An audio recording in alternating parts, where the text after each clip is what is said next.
Well, joining me is Joanne Stewart, Chair of the Institute of Directors. Joanne Stewart, very welcome. Well, it used to be greed is good. That was the business mantra. Now green is good. Have you just simply changed the message? Do you fundamentally believe that the green economy can work? Absolutely, and the Green New Deal for Northern Ireland is a joined-up approach to really tackling the triple crunch of rising unemployment, rising fuel costs and climate change. And what we've been able to do is, we all want to tackle rising unemployment. The rising fuel costs obviously impacts business as well as wider society, and so we've all come together with the same aims of addressing that. But the total bill, if implemented in full, would be something close to £1 billion a year. The Northern Ireland Executive just can't afford that. You're having a bit of a laugh. Well, we're not looking to the Northern Ireland Executive to provide the full amount of 900 million. What we're looking is to look at different innovative ways of raising money through leveraging public sector spend to get investment within the private sector.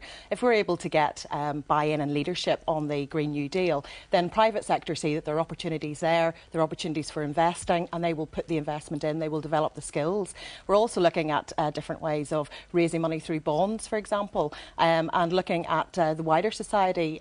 For example, at the moment, people are looking for ways of saving that will get a better return. And we could do something around a Northern Ireland green energy bond, where we see that we could give better returns than people can get at the moment, and give people the opportunity to save and invest in their own communities and work towards reducing energy costs. And what sort of buy-in are you getting from the Executive? I mean, until this week, we've had an Environment Minister who doesn't believe that man makes a contribution to climate change. Well, I think that's the good thing about the Green New Deal. It doesn't really matter where you stand, but we all know we have an issue with rising fuel costs. We know we have an issue around carbon, regardless of how you think that has been created. We have targets that we've got to meet, which the Executive have bought into. We saw the impact of rising oil prices last year and the fuel poverty payments that needed to be made, and we've seen rising unemployment. So this is the great thing about this, is that it can bring everybody together regardless of where they stand and where they're coming from at the moment. But we have seen the Executive actually kill off some of the environmental initiatives that were there. Peter Hearn had introduced incentives to get people to insulate their lofts and get solar panels and all of that, and that was scrapped under this Executive.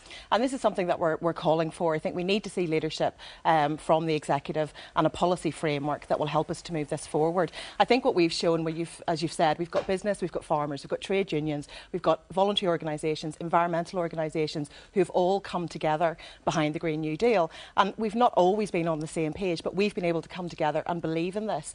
And we think this is something that the whole of the Executive can get behind and can work together in partnership with the key stakeholders.